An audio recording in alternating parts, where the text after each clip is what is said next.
Hoje o papo é sobre comunicação, é sobre imprensa e é sobre a postura do jornalismo, principalmente aqui no Brasil, nesse momento de pandemia. Eu estou com 2 expertos no assunto, a Rosângela Propsac, professora de comunicação, entende muito desse assunto envolvendo relacionamentos, crises de imagem, então ela vai dar essa visão bem interessante de como é essa relação e como as arestas podem ser aparadas também no momento de grande dificuldade de relacionamento e de posições antagônicas, que é o que a gente está vendo hoje em dia aqui no Brasil, né? E Flávio Dutra, consultor de comunicação, um jornalista muito renomado aqui no cenário gaúcho, não é meu parente, embora as pessoas perguntem se nós somos da mesma linhagem, né, Flávio? Que pena que não, né? A gente diz que é primo distante, né? A gente diz que é primo distante, mas o Flávio é uma das referências na comunicação aqui no Rio Grande do Sul, né? Trabalhou em grandes veículos de comunicação e também vai dar essa visão para a gente do papel da imprensa, do jornalismo e dessas questões envolvendo o relacionamento, principalmente com o poder público. A primeira pergunta que eu quero deixar para vocês, e como eu sou um cavalheiro, eu quero perguntar primeiro para a Rosângela, mas a pergunta depois se estende também para o Flávio, é sobre exatamente isso, Rô. Tu é professora de comunicação, né? Como é que tu está vendo o atual jornalismo aqui no país, né? Como é que tipo de jornalismo a gente está fazendo hoje no Brasil, Rô? Boa noite. Boa noite, Nelson. Prazer, obrigada pelo convite, né? Prazer estar nessas tuas lives semanais aí, que já estão bem famosas, repercutindo bastante, né? Uma alegria também estar ao lado do Flávio, né? E para debater um tema tão relevante, né? E acho que nada melhor do que refletir no momento em que o fenômeno está acontecendo. A gente não tem aquele distanciamento do pesquisador, do acadêmico, mas a gente está acompanhando em tempo real, né?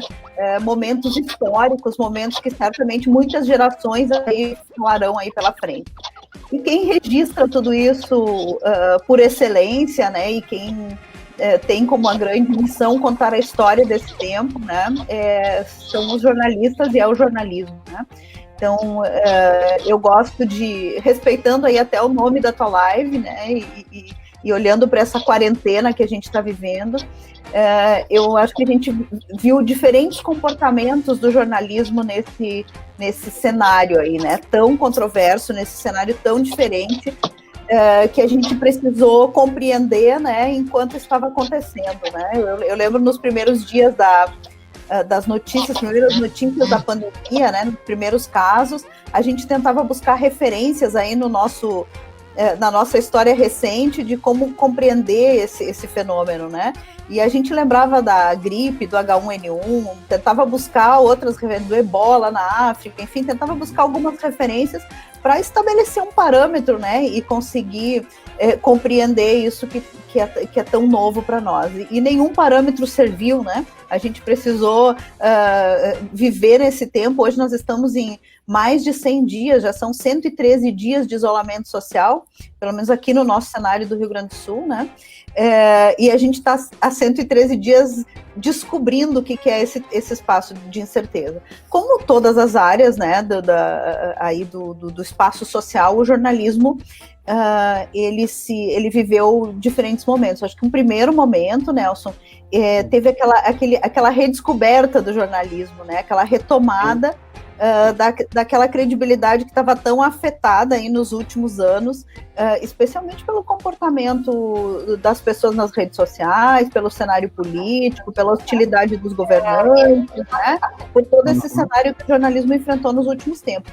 E por essa situação de espanto do jornalismo com uma distribuição da capacidade das pessoas de gerarem informações que estava deixando o jornalismo até engessado por um longo tempo. Bom, veio a pandemia e as pessoas precisavam de informações, aí foi um momento de desespero, precisavam de uma informação com credibilidade. E se redescobriu o jornalismo. Eu vi adolescentes, né? Eu tenho uma adolescente de 18 anos em casa, eu vi uma adolescente olhando o Jornal Nacional, talvez pela primeira vez no cenário da pandemia, né? Procurando os veículos, os canais de hard news para conseguir buscar uma fonte para além daquelas fontes com as quais ela está familiarizada no ambiente das redes sociais. Então, acho que teve esse primeiro momento que foi muito rico para o jornalismo. Até os próprios jornalistas estranharam aquela tensão, né? Os percentuais do Facebook mesmo, né? O espaço, a plataforma onde a gente está agora, os índices de leitura e de compartilhamento de notícia no Facebook cresceram muito, segundo as pesquisas feitas ali nos 2 primeiros meses, né? E aí nós tivemos, o jornalismo teve uma oportunidade de se reposicionar, né? Eu acho que o jornalismo está nesse momento, uma oportunidade de se reposicionar e de retomar sua relevância social, né? Claro que... Oi? Alô? Oi, Rô, acho que cortou o teu microfone, hein? Vamos ver se volta aí o microfone da Rô. Conseguiu estar me ouvindo de novo? Agora sim, Rô. Acho que deu uma desconectada aí no teu fone. Eu devo ter batido sem querer aqui. Tá. Então, no momento em que as redações estão muito enfraquecidas, né, que os investimentos, né, no jornalismo tradicional estão cada vez mais escassos, o modelo de negócio se modificou, né, e nós temos uma redação bastante juniorizada. Então, o desafio hoje é compreender, eu costumo dizer que, como professora do curso de jornalismo, eu sou muito crítica com o jornalismo, mas eu tenho muita esperança no jornalismo também. Então, parece dúbio e contraditório, mas esse é o meu lugar de fala, né? E aí o desafio é entender, o jornalismo vai conseguir aproveitar esse momento em que os holofotes se voltam para ele novamente e se ressignificar na sociedade, né?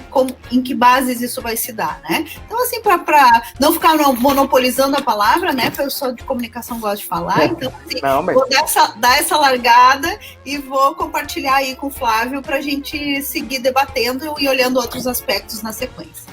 Sim, ok, ótimo, Rô. Flávio, contigo eu quero abordar também essa questão do jornalismo que vem sendo feito no Brasil, e até eu trago aqui uma situação que ocorreu esses dias, não sei se vocês acompanharam, na Folha de São Paulo.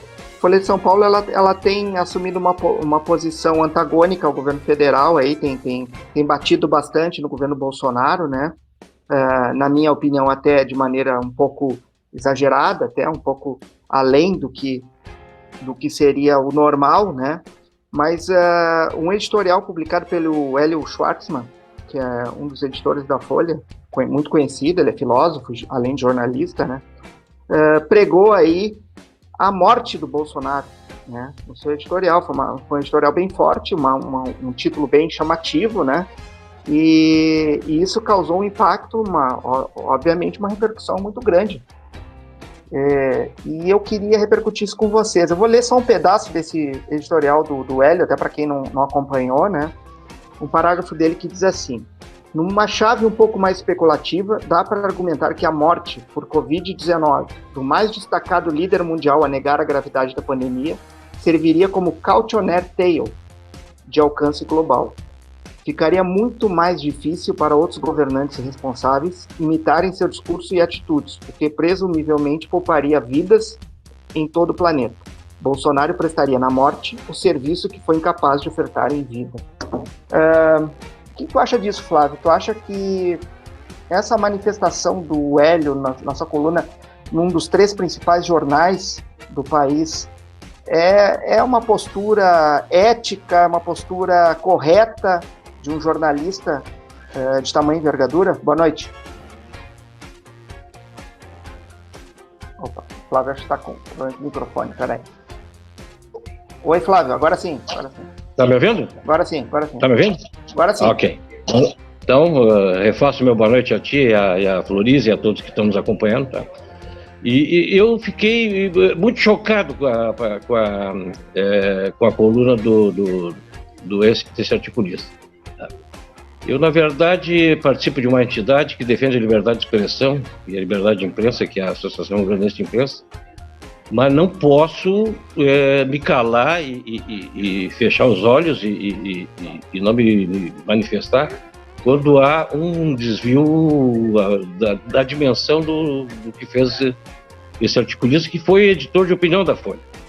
Uhum. Eu já tenho visto gente justificando, dizendo que ele foi irônico e tudo mais, tá? Não pode ser irônico com esse título. Esse título aí diz muito do que é o que ele pensa e do que ele escreveu, tá? talvez seja a mesma coisa que justificar o ataque àquele semanário francês que fez anedotas com o Islã. Ou defender os que atacaram as Torres Gêmeas porque os americanos são capitalistas e, enfim, teria outros exemplos mais a dar. Então, eu fiquei chocado, tá? E fui pesquisar mais e me parece que esse articulista já fez outra vez um outro artigo defendendo a pedofilia, tá? Ou sendo leniente com a pedofilia, tá? Que é também uma causa que me diz respeito muito diretamente, eu como pai, como avô, enfim, achei uma demasia, tá? E mais ainda, uma demasia da Folha, tá? Uma leniência da Folha, digamos, um momento de não análise da editoria, deixar publicar um artigo dessa profundidade com esse tipo de apelo. Tá? Não estou aí tomando partido de se Bolsonaro é bom, é ruim e tal. Quem me conhece sabe quais são as minhas posições e o que eu penso a respeito. Mas acho que não contribui em nada, tá, para a luta que se está desenvolvendo no país, para que a questão da pandemia seja avaliada e seja atacada de forma mais científica, e hoje até o Dia da Ciência Nacional, e tem esse simbolismo também. Então, com muita clareza eu estou dando a minha posição. Acho que ele exagerou, e acho que o jornal exagerou ao deixar publicar, não sei nem se não foi no sentido de buscar audiência, tá? Já que a imprensa, em função da quarentena, e a Floriza tratou muito bem disso, tá? Está sendo muito mais demandada em termos de acessos e de audiência. Tá? Então, eu volto a dizer, mesmo participando de uma entidade que preza a liberdade de imprensa, que preza a liberdade de expressão, que é a Associação Organizada de Imprensa, que tem se posicionado muito fortemente quando há agressões a esse tipo de atividade, tá? Eu não gostei, tá? E repudio e fiquei muito incomodado com o artigo do Ed Schwartzman na Folha de São Paulo. Inclusive, até, Flávio, Rosângela, a Folha, na sequência, ela não fez nenhuma manifestação no sentido de contrariar ou aquelas famosas manifestações que vêm depois que algum articulista publica algo que não é muito ético, digamos assim, ou não tem um posicionamento interessante. A Folha não fez aquele negócio de dizer assim, essa opinião é expressa do articulista. Ela fez um editorial na sequência, que até tem um pedaço aqui que eu quero ler para vocês, que me pareceu muito estranho e não me pareceu postura digna do jornal, da importância que tem a Folha de São Paulo. Ela diz assim: a Folha torce pela pronta recuperação de Jair Bolsonaro, deseja também que, assim como ocorreu com o primeiro-ministro britânico Boris Johnson, depois de infectado, o presidente mude de atitude em relação à maior crise sanitária enfrentada pelo Brasil ao longo de muitas gerações. E em momento nenhum do editorial, a Folha faz menção à manifestação do seu articulista, e ela meio que passa um pano quente e meio que endossa até, né, o posicionamento do articulista a partir do momento que diz que o presidente tem que mudar de atitude, mudar de opinião. O que tu acha disso, Rô?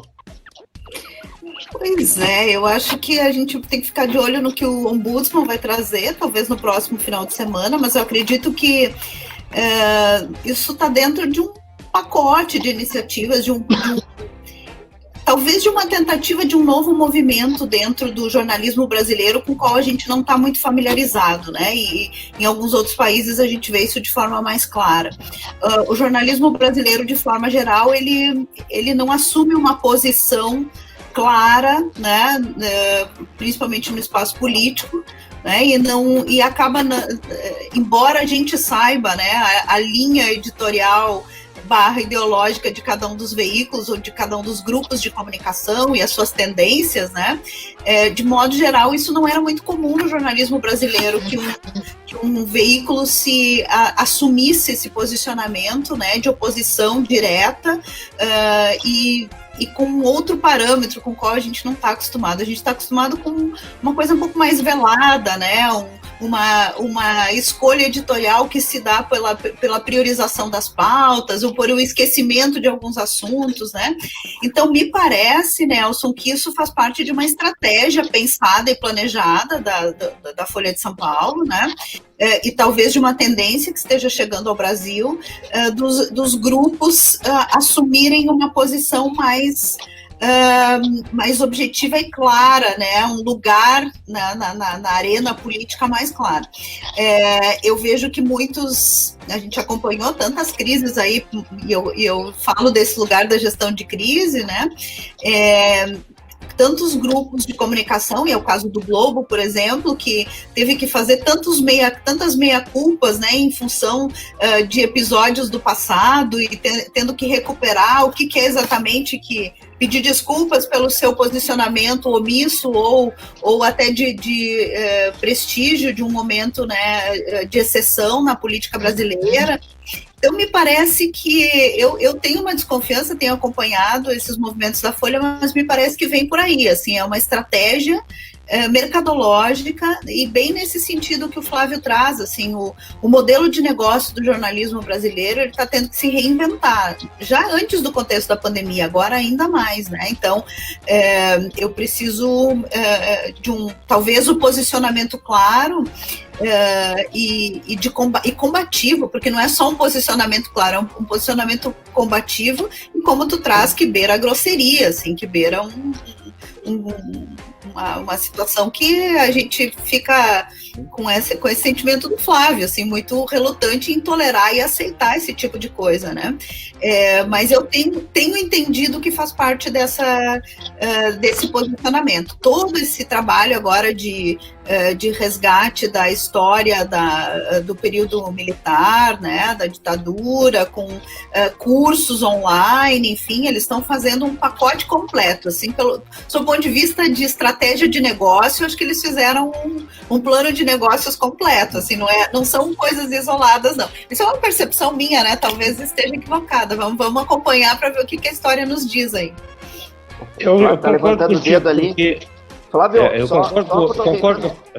Flávio, só antes de tu se manifestar, aí o pessoal já está se manifestando aqui nos comentários, e tem uma pergunta aqui que eu queria já te passar, do Roberto Azevedo. Ele está perguntando se a Ari vai se manifestar sobre essa questão envolvendo a Folha. Não, olha, amanhã a Ari tem reunião de diretoria amanhã e talvez esse assunto venha a coisa, mas eu não creio que vai se manifestar. Porque, primeiro, é uma questão que diria respeito mais, talvez, à ABI, que é a Associação Brasileira de Imprensa, já que a sede da Folha é em São Paulo, tá? Não acredito que vá se manifestar nesse nível, tá? Porque, afinal, apesar do desconforto que a mim particularmente causa, isso era uma opinião expressa por um profissional perfeitamente identificado, com seu veículo perfeitamente identificado. E aproveito o gancho que traz a Floriza e concordo com ela, decidir posicionar. Vamos fazer não é Floriza. Orzac. Perdão. Debita na idade, tá? Debita na idade, tá? Eu vou chamar de professor, então, tá? Aí não é. Tá bom. O sobrenome tem muita vogal e eu me atrapalho. Então, aproveitando o gancho da professora, eu estou tentando concordar com ela que talvez haja um movimento nesse sentido de reposicionamento dos veículos, especialmente na Folha de São Paulo. Vou lembrar que a Folha de São Paulo foi o que tratou o golpe de 64 como dita branda, tá? E agora faz movimentos e seminários, tá? Tratando o assunto como ditadura. Tá? Então, acho que isso é uma guinada muito clara. Ela está se anunciando também como um veículo amarelo. Tá? Eu até hoje não entendi bem o que significa isso, mas acho que é um aceno patriótico dos assuntos mais relevantes da nação, aos quais ela quer aderir, e pelo jeito está trabalhando nisso. Tá? Mas eu gostaria também de buscar, de retroceder um pouquinho e tratar dessa controvérsia que há entre o que pensa o Planalto, como age o Planalto e como estão agindo parte da imprensa que se opõem ao Planalto. Tá? Eu sou capaz de entender que há uma legitimidade nisso, tá? Porque é a questão de ação e reação. O governo fustiga esses veículos, fustiga os seus profissionais e inclusive, ameaça de sanções econômicas e financeiras através da questão da publicidade, que também é o que está em jogo, não podemos esquecer. Qual é a reação que tu faz pessoalmente e como instituição? Tu reage, e é assim que está acontecendo. Tá? Acho, inclusive, que os veículos, seja de mais à esquerda, mais à direita, mais ao centro, posicionistas ou citacionistas, tá? Estão bem focados nos assuntos do momento. Tá? Eu acho que não é quanto aos conteúdos, eu não tenho nenhuma ressalva a fazer. Qual é a minha ressalva e o que eu faço de reparo ao dia a dia, tá? E quando eu falo dia a dia, é o que eu acompanho, que é os telejornais da Rede Globo, CNN, Globo News, os nossos jornais locais, os portais, tá? A Rádio Gaúcha, que são os veículos que eu acompanho mais no dia a dia. Tá? Qual é a minha restrição e a minha ressalva, tá? E o que acho que me incomoda um pouco também, é a forma. Está muito pesado, está muito sombrio, está muito rabugento. Tá? Uhum. Eu vou dar mais e vou exemplificar. O Jornal Nacional é nítido cansaço do Bonner e da Renata. Me ajuda também. Vasconcelos. Renata Vasconcelos, da bela Renata Vasconcelos, no dia a dia, pela pauleira que significa. E tem outra coisa que está acontecendo, e eu registrei hoje numa postagem que eu faço. O Jornal Nacional está cometendo uma ou duas retificações por edição. O que é isso? É o cansaço da equipe, é o estresse da equipe. Então, eu não tenho a solução para isso aí. Teve o problema, Flávio, de escalada esses tempos, vocês se recordam, né? Sim, mas aí foi o problema técnico. Mas também exemplifica um pouco desse estresse que passam os profissionais, né? Então, eu acho que chegou o momento aqui que essas equipes, tá, tem que refletir um pouco se não está pesando demais a mão, tá? Até pelo seguinte, porque do outro lado, por alguma interferência que eu não alcanço qual é, talvez vocês saibam melhor que eu, o presidente começou a baixar a bola. Né? Começou a baixar a bola, não está indo mais no cercadinho, não tem fustigado os outros poderes. Tá? Eu não sei se isso é um aceno de paz, tá? Uma bandeira não branca, mas cinza, tá? Ou querendo se amarelar, e que não é o momento do outro lado também fazer não vou dizer acordo, porque eu acho que não é o caso, mas não pesar tanto a mão, porque olha, eu vou dizer o seguinte, eu sou capaz de anotar começo, meio e fim do Jornal Nacional, porque ele é previsível no que vai dizer e como é que vai tratar os assuntos. Preste atenção, faça uma simulação como eu já fiz. Aquelas matérias de Brasília, tá? Da Camila Bonfim, outro repórter, tá? Aquelas que tem aquelas ilustrações que tiram dos documentos, é aquele tom monocórdio, eles também estão cansados, eles já não sabem mais como é que vão fazer, é sempre o mesmo tom e o mesmo tipo de abordagem. Então, trago essa contribuição e não estou falando em forma de censura, tá? Eu estou aqui, nesse momento, tá? Quando faço esse tipo de reflexão, tá? É mais como telespectador que está todos os dias grudado na televisão, até porque eu estou em casa confinado, porque eu sou de grupo de risco, né? Sim. Essa crise toda envolvendo a mídia, principalmente Rede Globo, Folha, com o poder público executivo nacional, né, principalmente o presidente Bolsonaro, eu não consegui identificar onde começou tudo isso. Eu confesso para vocês que eu ainda não fui fazer uma pesquisa a fundo para tentar descobrir onde é que começou essa rusga. Se foi logo que ele assumiu ou se já vinha na campanha, eu não consegui ainda fazer esse levantamento com mais profundidade. Mas me parece, e aí eu pergunto a opinião de vocês, da Rô agora, se até que ponto, Rô, o jornalismo e a publicidade estão cada vez mais misturados, né? Porque eu me lembro que na época que eu estudei jornalismo, lá nos anos 90 na Unicinos, eram coisas bem distintas, inclusive existia naquela época, né, meio que não vou dizer uma rusga, mas tipo, tu é publicitário, eu sou jornalista, entendeu? A gente não conversa. E com o passar dos anos, E agora, pelo menos a percepção que eu tenho, é que cada vez mais as duas coisas estão se entrelaçando, inclusive nas relações comerciais, né, de veículos de comunicação. A influência do comercial nos veículos de comunicação está cada vez mais forte.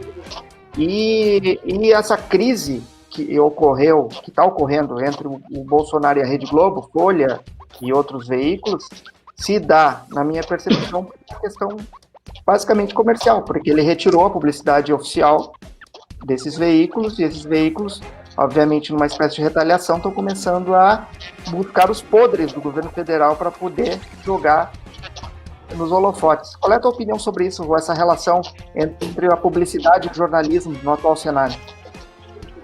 Só complementando a tua ideia, buscar os podres, e como não são difíceis de encontrar os podres, né?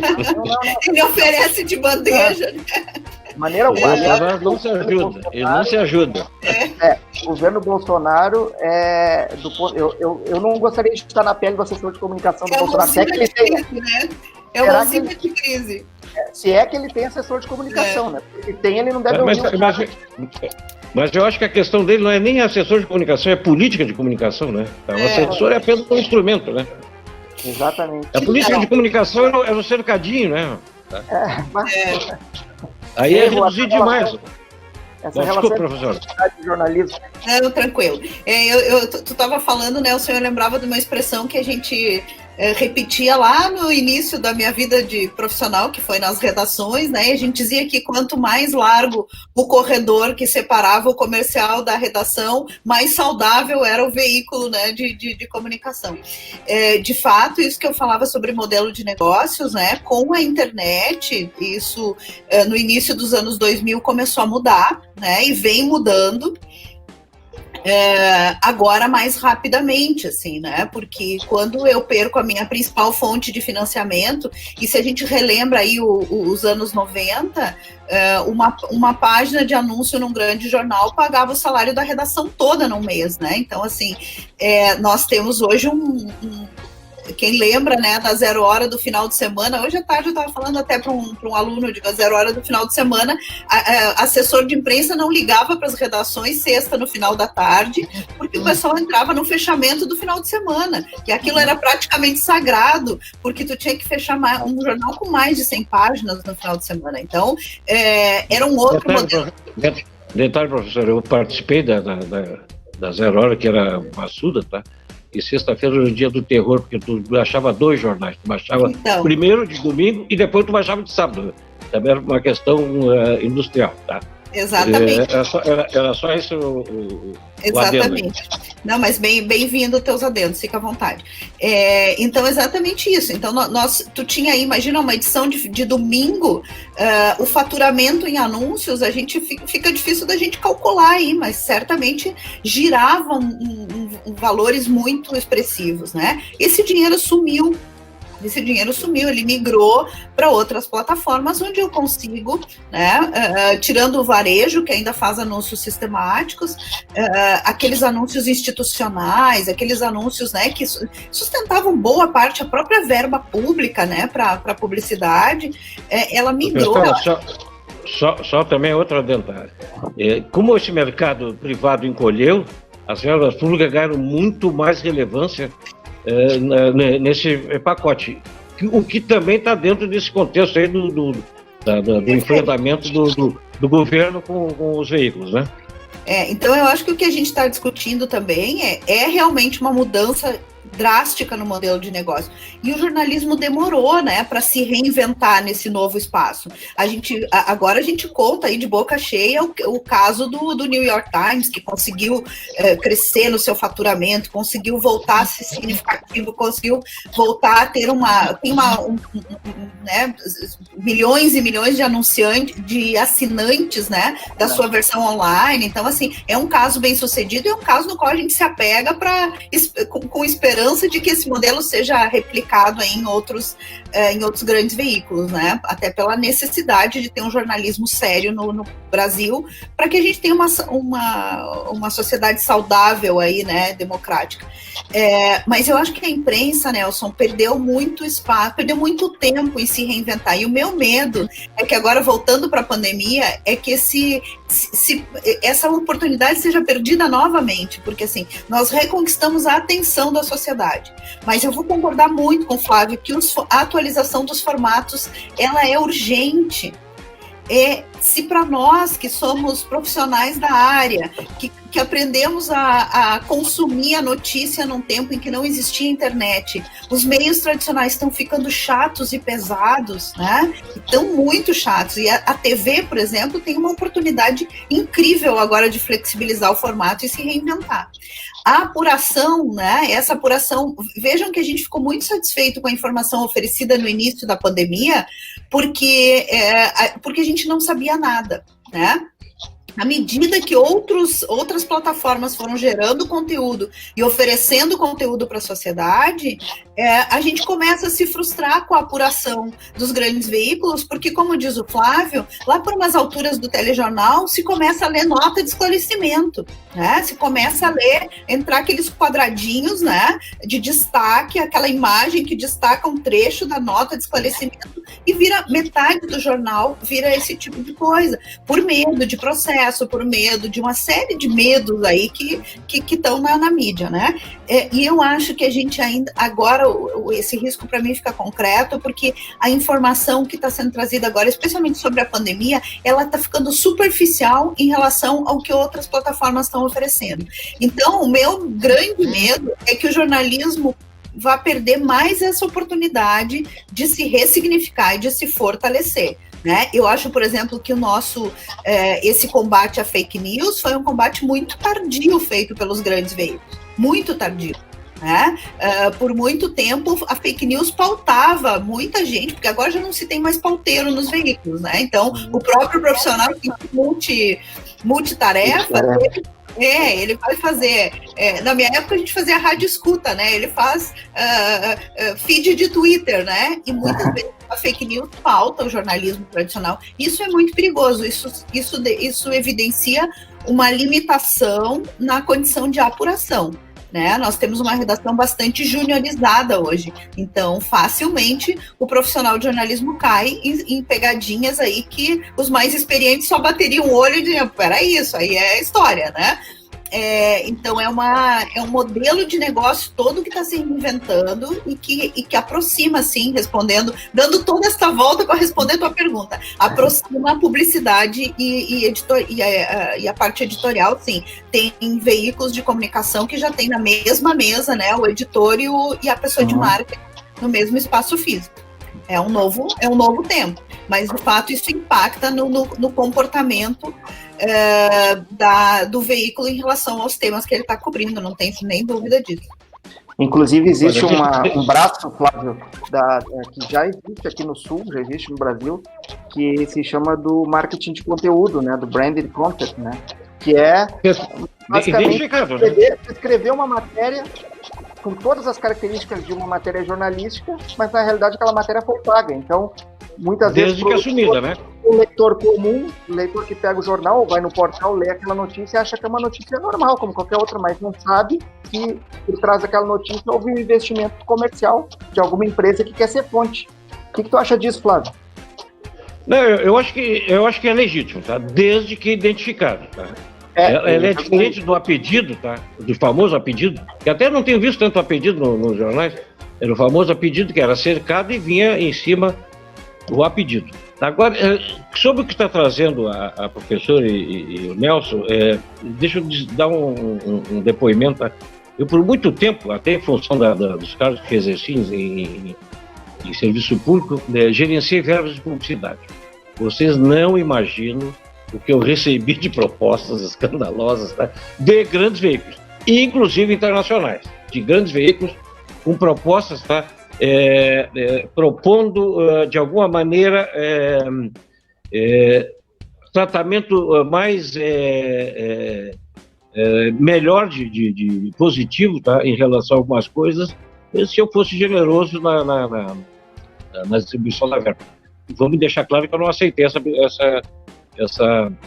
esse tipo de proposta. Então, eu não estou falando de nada que não seja de conhecimento, tá muito, é muito claro as redações, qual é o papel das redações, dos jornalistas, dos chefes de redações, dos responsáveis, dos editores. Né? É conviver com isso em harmonia e sabendo os limites de cada coisa. Tá? Acho que o limite está posto, é o que o Nelson falou da matéria identificada como matéria de comercial, conteúdo, devidamente, né? Identificada. Além disso, não dá para ir, gente. Mas sabe que eu tenho minhas dúvidas, Nelson, se no ambiente digital, né, se tu entra num portal de notícias, num portal de um grande veículo de comunicação, eu tenho dúvida, por exemplo, sobre essa identificação que o Flávio traz, assim, no meio online, eu tendo a ser quase linchada entre os meus colegas, porque eu acho que muitas vezes o próprio jornalismo foi a mãe da fake news, né? Porque essa identificação ela é tão sutil no ambiente online, tão misturada, que eu deseduquei o meu leitor. O meu leitor lá pelas tantas, quando tu tá no smartphone e tu vai passando as chamadas, assim, de um portal de notícias, sério, de uma marca de notícias, de uma marca de um veículo importante, sério. Tu vai navegando ali, tu te confunde. Eu sou professora de jornalismo, estudo jornalismo a vida inteira e me atrapalho de vez em quando, me confundo numa dessas matérias, porque a identificação é muito sutil. Só que aí agora, lá pelas tantas, a gente começou a beber do nosso próprio veneno. Porque aí o usuário da internet não conseguiu, lá pelas tantas, ele não estava mais identificando o que era de uma fonte de credibilidade, o que vinha de qualquer lugar, né? E aí isso acabou depondo, né? Acabou se transformando num problema sério e a gente perdeu muita audiência, muito leitor, muito público por conta dessa confusão que a gente, assim, né, fez vistas grossas, né? Não assumimos o nosso papel como veículo de comunicação, de trabalhar contra o fake news, né? Contra essa informação não apurada, contra esse uso, essa desinformação que agora o pessoal na pandemia apelidou de infodemia, né? Que é uma desinformação intencional, ela é intencional, tem uma intencionalidade ou política ou econômica por trás. Sim. Olha aqui, muito a propósito disso, eu tenho uma coluna segundas-feiras no Coletivamente. E estou escrevendo, professora, exatamente sobre isso na segunda-feira, tá? Eu estou pegando a ideia daquelas manchetes dos jornais populares, antigamente, a famosa cachorro fez mal à moça, ou a violada no auditório, e estou transportando para esses portais, especialmente esses portais de entretenimento, sobre famosidades, que tem muito dessa armadilha. Exemplo, tá? Eu estava aqui pegando até esse exemplo. Anvisa libera pílula que estica a pele velha depois de 40 anos de idade. E aí tu vai na matéria, né? Não fala quando é que a Anvisa liberou, como é que se deu. Aí tem o depoimento de uma tal de doutora Luciana, cujo sobrenome não aparece, e o depoimento de mais 5... A doutora Luciana é dermatologista, viu? Identificada como dermatologista. Não tem nada, não. E mais cinco consumidoras dessa milagrosa pomada, coisa que está causando furor em Porto Alegre, porque os robozinhos, eles conseguem customizar a localização geográfica de quem está lendo. Eu acho fascinante isso, tá? Junto com isso, tem aquelas outras matérias pega-ratão, que até usei aqui, Luana Piovani frequenta motel em Portugal e diz que é apaixonada por isso. Tá? Aí tem outra, que é a Cleo Pires posa de maior cavado e seguidores, uma loucura nas redes. Então tem todo um contexto, um ambiente, tá, que favorece o que eu chamaria de pega-ratão. Tu pensa que tu está lendo alguma coisa de valor, e eu já caí nessa esparrela, eu já fui ver que essa pomada funcionava mesmo, tá? Não funciona, e é o pega-ratão. E no meio disso aparece, às vezes sim, comerciais bem identificados, quando tu circula e navega nesse ambiente. Coisa. Então, é uma matéria que eu estou fazendo e já convido vocês a lerem na segunda-feira, que eu aprofundo um pouco mais, inclusive com as pitadas acadêmicas que eu estou me subsidiando a respeito, porque eu também não sou bobo, né? Tá certo. E isso se chama também caça-cliques, tá, Flávio? Tem muita gente que mas a base é exatamente isso. Eu me inspirei nisso aí num filme que está no Netflix chamado Jexi, Jexi, que é uma Cortana, a Cira, né? A voz do sistema que aprisiona o dono do celular. Então, que trabalha numa dessas redações que eles são, cuja a tarefa deles, e ele era mestre nisso, a tarefa dele era construir as chamadas listas, tá? Que é outra coisa que é um pega-ratão fantástico, tá? Eu estou usando aqui, veja quanto está devendo o Carlinhos Braus até hoje, tá? Qual é as 20 mulheres do Harry Potter e como é que elas estão hoje? Veja as fotos, tá? É irresistível, gente. É isso aí. Mas, Rô, sobre as questões envolvendo as mídias sociais, as redes sociais, né? Que de uns 10 anos para cá explodiram as redes sociais e as pessoas passaram a ter voz, né? Passaram a ser também. Inclusive, teve um curso que eu fiz lá na SPM, não foi contigo, infelizmente, mas que falava, alguns anos atrás, acho que foi em 2012, 2011, logo quando começou esse boom aí das redes sociais, que falava algo assim, que o consumidor virou mídia, né? Era algo mais ou menos assim o curso, me recordo. Não me recordo quem foi o professor, mas falava mais ou menos isso. E isso, com o passar dos anos, acabou cada vez mais se tornando uma realidade. Hoje, qualquer pessoa pode ter essa fanpage, qualquer pessoa pode criar sua conta, né, nas redes sociais e sair por aí divulgando o que ele achar interessante, né? E outras pessoas vão consumir esse conteúdo e cada vez mais, e isso é um berço muitas vezes para fake news, um berço para disseminação de notícias incorretas, né? E cada vez mais isso acabou prejudicando e criando essa bolha, digamos assim, das notícias falsas, né? Como a gente pode tentar evitar isso? Nós, como profissionais da área de comunicação, como nós podemos tentar, não vou dizer impedir, porque não tem como impedir isso, porque todo mundo pode ter sua página hoje na internet, mas como nós podemos lutar contra essas notícias incorretas? Eu acho que eu quando te ouvia falar, né, eu lembrava de um professor que eu tive no doutorado, que ele falava era uma disciplina sobre determinismo tecnológico, né? Então ele falava das novas tecnologias e ele diz, olha, a tecnologia é neutra, né? E ela vai ser usada 100% para o seu potencial positivo e 100% para o negativo também, porque quem faz uso e coloca intencionalidade na tecnologia é o ser humano. Então, hoje a gente vê, né, essa viralização por robôs, por exemplo, que agora acho que até já está mais transparente para as pessoas se dão conta quando estão interagindo com o robô, mas por muito tempo eles tomaram conta das redes sociais, né? Até hoje é um dos grandes males do Twitter, né? O Twitter tem muita dificuldade de se livrar da viralização por robôs, né? Então, o que eu acho? Que esse espaço das mídias sociais, ele realmente democratizou o acesso das pessoas, tanto o acesso à informação, quanto a produção de conteúdo, né? Eu tenho lá também todas as restrições do mundo contra essa produção rasa de conteúdo, né? Que banaliza as informações ou que distorce as informações, enfim, que não tem apuração, né, por trás. Mas eu acho que por muito tempo a gente ficou assim, eu trabalho com comunicação corporativa, na comunicação corporativa a gente era refém dos grandes veículos, né? Um pouco do que o Flávio trazia sobre essa negociação aí de barganha ou tentativa de negociação de barganha aí com a verba publicitária. Para as corporações, para as organizações não governamentais, para as causas, para os ativismos, né? O ambiente das mídias sociais, ele é muito favorável porque ele gerou um espaço onde eu posso realmente me manifestar, né? Onde a liberdade de expressão é livre. Mas como todo avanço tecnológico, a distorção ela também vem junto com a benesse daquele avanço, né?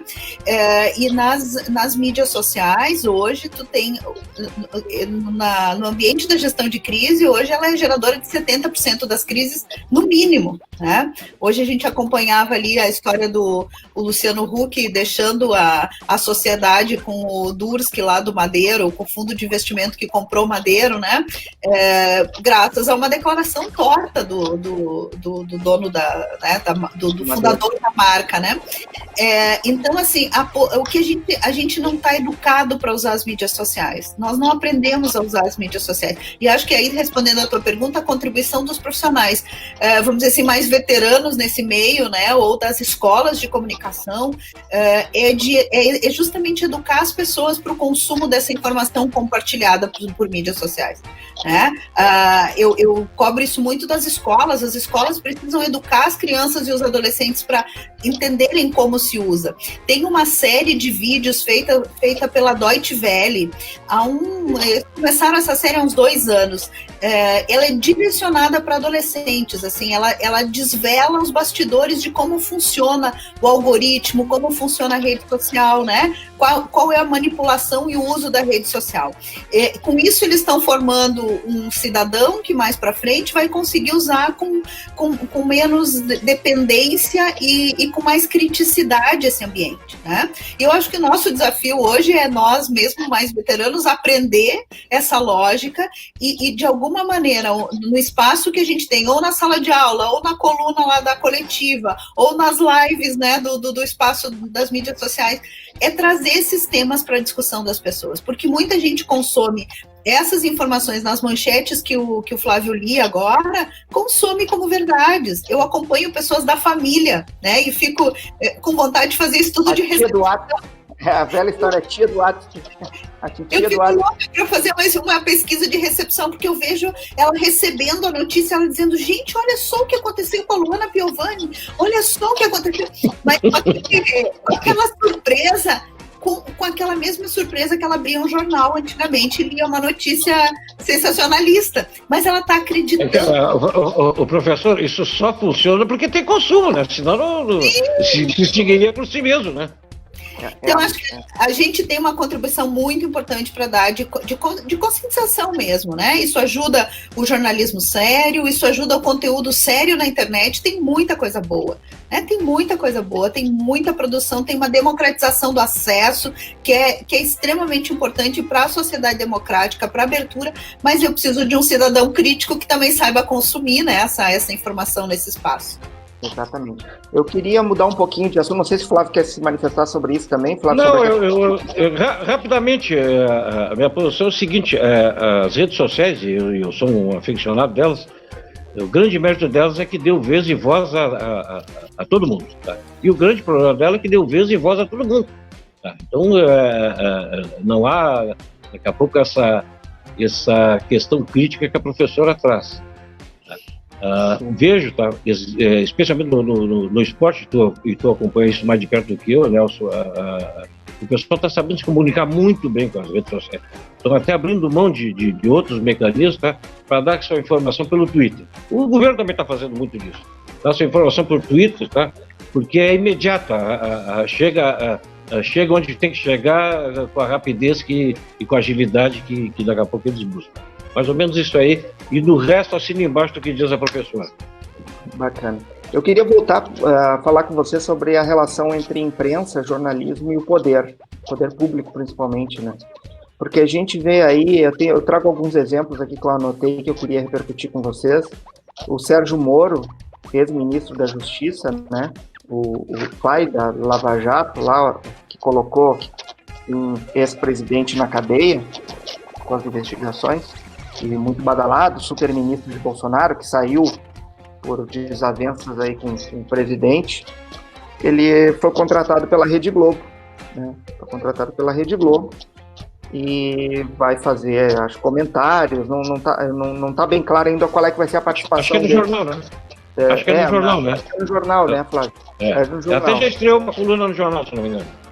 E esses dias eu também vi uma entrevista dele, uma longa entrevista dele na Globo News também, e com perguntas, na minha opinião, de levantar a bola para ele, né? Não vi nenhuma pergunta mais incisiva, assim, da Andréa Sadi, dos outros comentaristas lá da Globo News, né? Então, dá bem entender que ele está no time, ele está dentro do time, né? Então, não é apenas uma fonte que estava sendo entrevistada ali, é alguém parceiro, né?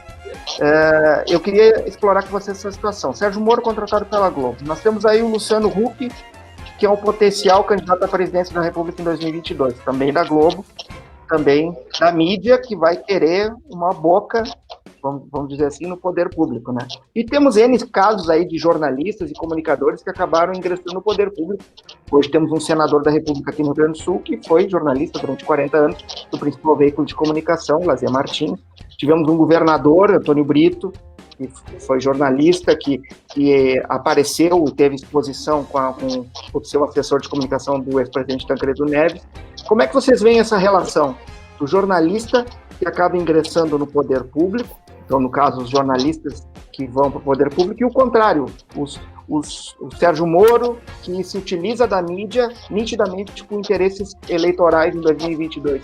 Hein, Flávio? Vou começar contigo. Olha, é o seguinte, o fato de tu ser jornalista, de ser da comunicação, tu não pode ser penalizado e não poder aspirar a cargos públicos.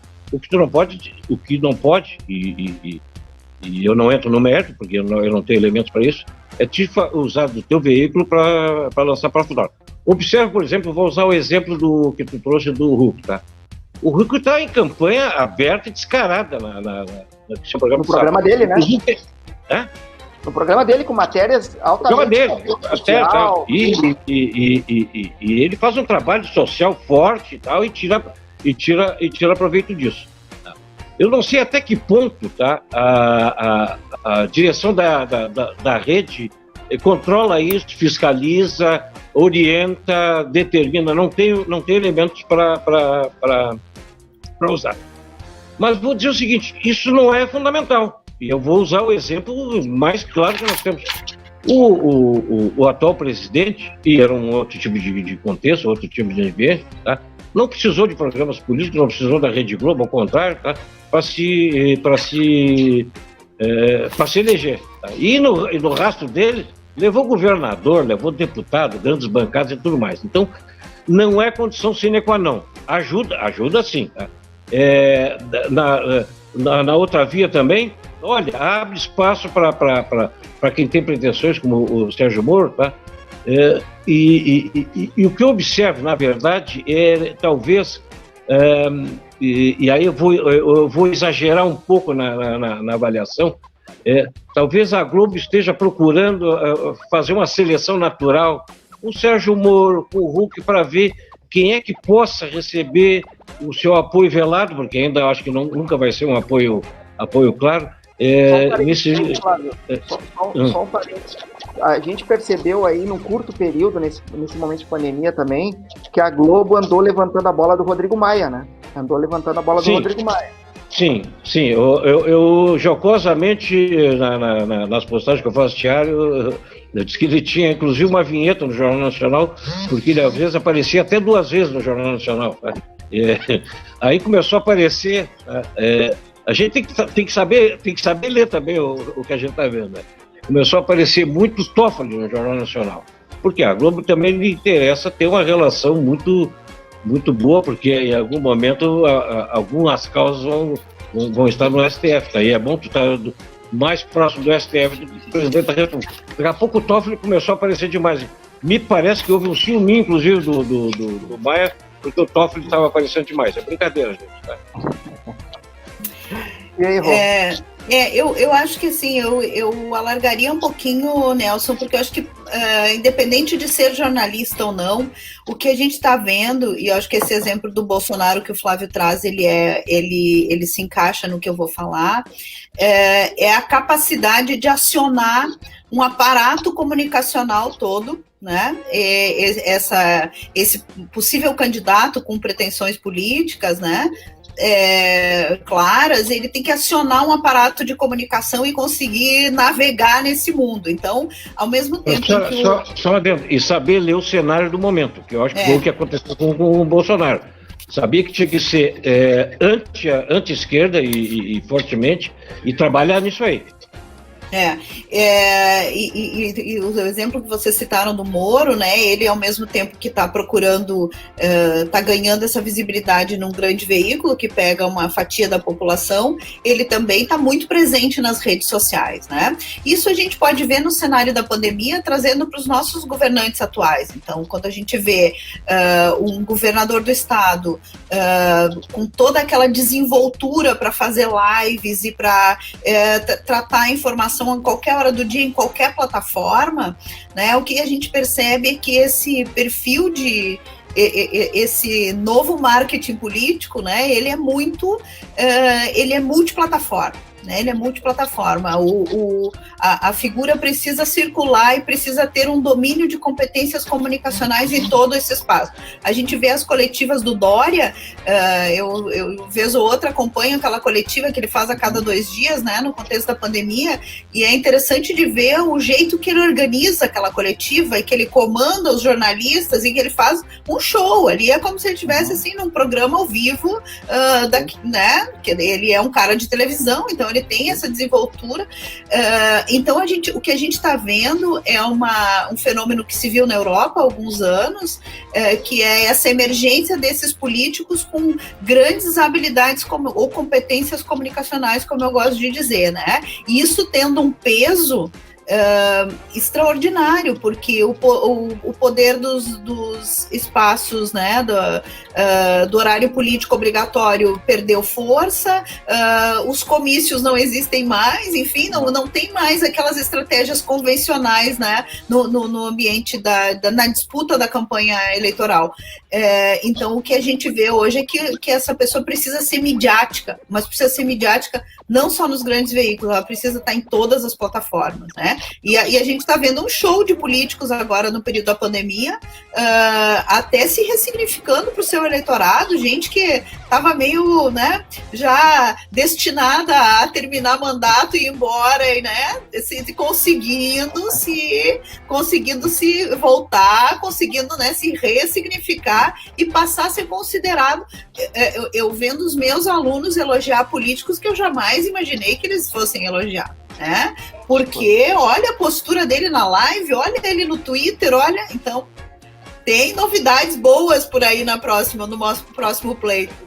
A forma tá chamando mais atenção que o conteúdo, né? A forma tá chamando mais atenção. Tu diria, professora, que a pandemia vai ser um grande eleitor nessa eleição? Com certeza, vai ajudar muito.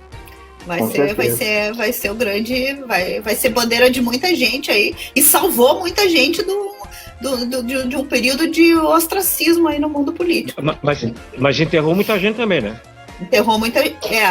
No espaço empresarial, acho que enterrou até mais gente que no espaço político. No espaço político, acho que sim, alguns se perderam, mas alguns que estavam muito, muito assim, desaparecidos mesmo, né? Voltaram. Surgiram das cinzas. Flávio, vai tocar teu telefone depois que acabar essa live, tá? Teu telefone, um 061 aí, um DDD 61, tá? Lá de Brasília, Distrito Federal. Não é Telemarte? Não é Telemarte? Não é Telemarte, tá? Vai tocar teu telefone, tá? Assim que terminar a nossa live. E daí a voz que vem lá de Brasília vai te dizer o seguinte: por favor, pegar o próximo avião, porque amanhã tu vai desembarcar aqui no Palácio do Planalto para ser o novo assessor de comunicação do presidente Bolsonaro. O que faria? Qual seria a tua estratégia para ser assessor do presidente Bolsonaro? Olha, primeiro, tá? Eu ficaria honrado, porque, ser assessor de comunicação da presidência da República não é para qualquer um, tá? Mas não aceitaria, tá? E já tenho a desculpa pronta, tá? Eu sou de grupo de risco, eu tenho 70 anos, tá? Não posso me expor, tá? Eu sairia por aí, faria como fez o último ministro, que aliás é um perfil novo no ministério, que é o ex-quase-ministro, né? O ex-quase indicado, né? Não é nem ex-quase-ministro, o ex-quase indicado, né? Eu daria uma desculpa dessas aí e tal, sairia por cima, daria algumas entrevistas tal, faria umas lives, coisa, tá? E não aceitaria, evidentemente. Oi, o que o assessor de comunicação coloca na pele do coitado que deve estar no Brasil, não consegue trabalhar, né? Olha aqui, deixa eu dizer para você o seguinte, Fala, Flávio. Eu fiz na ESAD, antiga ESAD, hoje é Uniriter, ali na Cidade Baixa, um curso de especialização que era coordenado pela professora Laura Gluer. Laura Gluer, beijo para ela. Sim. Minto. A Laura Gluer foi de comunicação digital. Eu fiz na Uniriter mesmo, lá em cima na Orfanotrópica. Era outra especialização. Esse eu boto na minha biografia, tá? Mas eu não tenho diploma, tá? Porque eu não fiz não fiz o TCC. Mas o de jornalismo empresarial, que era comandado pelo professor Militão, grande Militão, Ricardo, esse eu tenho diploma e fiz o TCC. E o meu TCC era exatamente sobre isso. Na época eu era assessor de comunicação, secretário de comunicação da Prefeitura de Porto Alegre, a gestão Fortunati. E o meu TCC era o seguinte: 10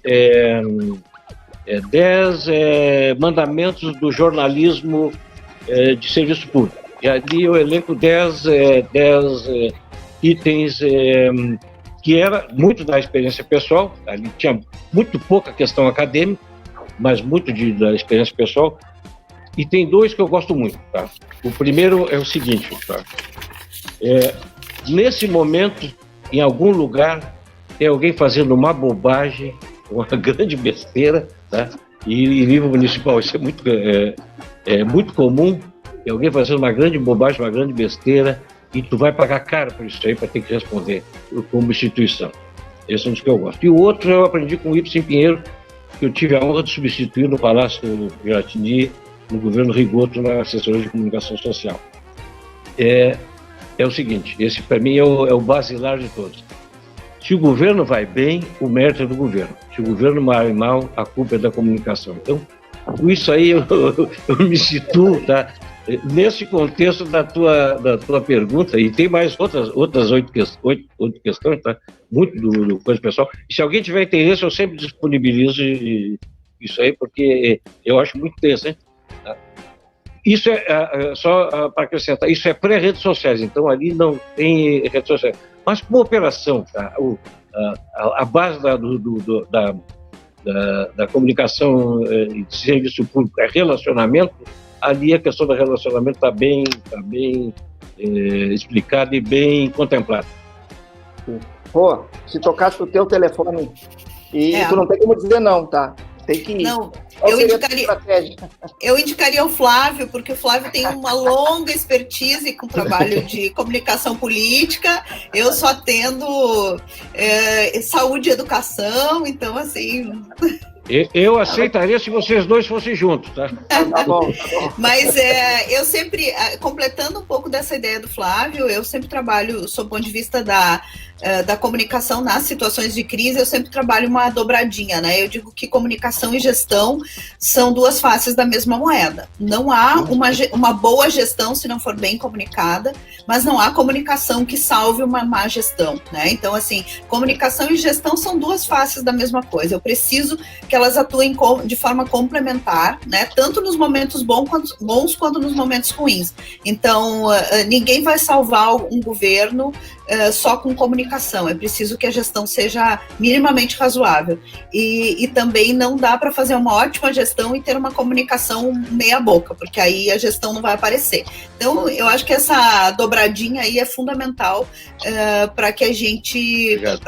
Né, para que as coisas funcionem e para que a gente consiga engajar o cidadão e consiga envolver e consiga dialogar, né, num mundo que é ruidoso, né, Nelson? Um mundo que é ruidoso, um mundo que é barulhento, um mundo em que os movimentos, por menores que sejam, eles têm espaço midiático e eles causam, né, desconfortos muitas vezes. Então, essas 2 coisas, como nunca precisam andar, como nunca precisaram, né, precisam estar muito juntas, muito conectadas. Eu acho que a imagem do presidente tem salvação? Eu acho que tem, se ele se reposicionar. Vamos combinar o seguinte: nós estamos há 2 anos da próxima eleição, né? 2 anos e pouco. Então é muito tempo pela frente, tá? Então, se ele se reposicionar e ouvir mais do que falar, eu acho que ele tem salvação. Independente de quem ele colocar como assessor de imprensa, acho que tem salvação. Eu só queria fazer um outro adendo em relação, já que esse é um ano de eleição municipal, em relação às relações, assessoria no município. Tá? O município tem uma particularidade que o governo federal e o governo estadual não têm. O governo estadual e o governo federal tratam de temas mais macros, né? Da grande política e das grandes decisões. O município é o seguinte: uma lâmpada queimada na frente da casa é uma crise. Um buraco, e agora com essa chuva, e eu tenho circulado lá para minhas caminhadas, vai aumentar o número de buracos, isso é uma crise. Então, é físico o contato com a coisa, é próximo, e isso é um complicador a mais, diferente dos níveis das outras instâncias de governo, em que tu tem que tomar as grandes decisões de interesse público, tá? Mas não tem essa coisa, a não ser o Bolsonaro lá com o cercadinho, esse contato mais epidérmico com o teu eleitor, com a tua população. Sim. A imagem do presidente tem salvação? Eu acho que não, porque a internet não nos tirou o direito ao esquecimento de qualquer marca, de qualquer personalidade pública. Hoje a gente não tem mais o direito ao esquecimento. Fez uma bobagem, ela fica marcada. Quando eu faço muitas bobagens sucessivas, eu vou criando um catálogo dessas bobagens, né? Então, a gente já viu aí tanta marca forte, tanta empresa importante na sociedade se afetar, né, e se enfraquecer muito por conta disso. Então, eu acho que hoje a tendência é que essa lembrança de todas as coisas ruins e de todos os erros, os equívocos, né, e as atrapalhações de comunicação, elas vão ficando elas são relembradas e ressignificadas. O tempo foi ressignificado, né? Então hoje a gente recebe uma coisa pelo WhatsApp, um vídeo por WhatsApp que foi feito há 6 meses, mas a pessoa te manda como uma novidade. Então acho que tem tudo isso é meio que vai criando essa reserva, né, de má vontade das pessoas com uma personalidade, com uma marca. Acho que essa lógica vale para todo tipo de pessoa pública, né, ou de organização que precisa interagir, precisa da boa vontade das pessoas, né? Então precisaria fazer muita coisa boa, precisaria começar uma Teria que ser um novo presidente. Eu vou me permitir discordar. Claro. Ninguém fez tanta burrada, disse tanta asneira, meteu o pé pelas mãos do que o Bolsonaro nesse 1 ano e coisa, tá? E o patamar dele nas pesquisas, tá? Tem se mantido ali em 30%. O que significa 30% no contexto eleitoral de Brasil? Segundo turno garantido, com certeza. Então, eu acho que ele criou um estamento, um grupo de resistência muito forte, a direita para a extrema-direita, tá, se contrapondo fortemente à esquerda, que também está desgastada e ainda não achou o seu caminho. Então, eu acho que, apesar de tudo, ele é competitivo, vai ser competitivo e muito provavelmente vai estar no segundo turno. Se vai ganhar outro departamento. Mas com todas as bobagens que fez, com todas as asneiras que fez, com todo o negacionismo, ele mantém esse patamar e me parece estável nesses 30%, sobe um pouquinho, baixa um pouquinho de aceitação por que está fazendo. É uma opinião baseada nas pesquisas. Eu não sei se vocês dão esse valor, tá? Mas é o que temos, afinal, de medição nessa altura do campeonato, né? E a comunicação dele vai se basear no WhatsApp de novo? Não sei o que vai ser daqui a 2 anos, né? Qual é a rede que vai estar dominando daqui a 2 anos? Me parece que ele está abrindo um perfil no TikTok. O WhatsApp é uma realidade muito brasileira, né? Não é uma realidade me parece uma realidade dos países de coisa. Então, provavelmente vai usar eu acho que vai ter muito comedimento de usar com robozinhos, porque a coisa ficou desnudada, enfim. Tá? Mas eu não sei qual é o que vai ser a dominância em termos de comunicação. Talvez a Rosângela possa nos dizer melhor daqui a 2 anos. Eu não tenho essa visão. Aliás, se tivesse, eu ia sair dando palestra ganhando muito dinheiro, não é o caso. Também Gente, não faço. Nós já estamos avançando e infelizmente, quando a conversa é boa, o tempo parece que corre muito rápido, né?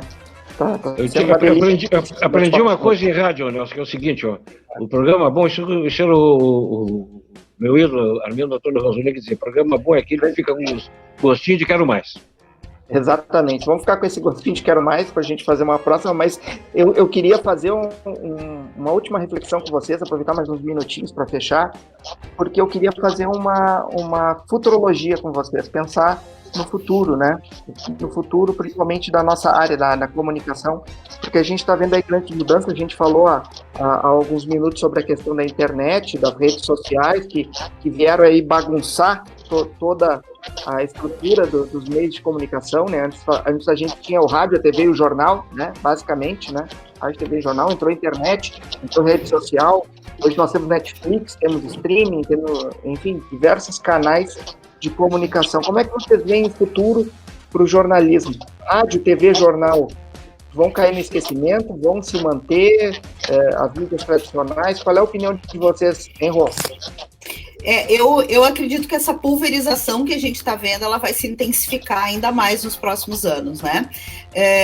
Essa arquitetura da nossa área, principalmente da produção de conteúdo jornalístico, né? Porque quando a gente fala em produção de conteúdo, a gente abre um saco sem fundo e vai colocando tudo aí dentro, né? Eu aqui prefiro falar da produção de conteúdo jornalístico, que é baseado naquelas premissas clássicas do jornalismo, né? Numa apuração séria, numa autonomia do profissional, né?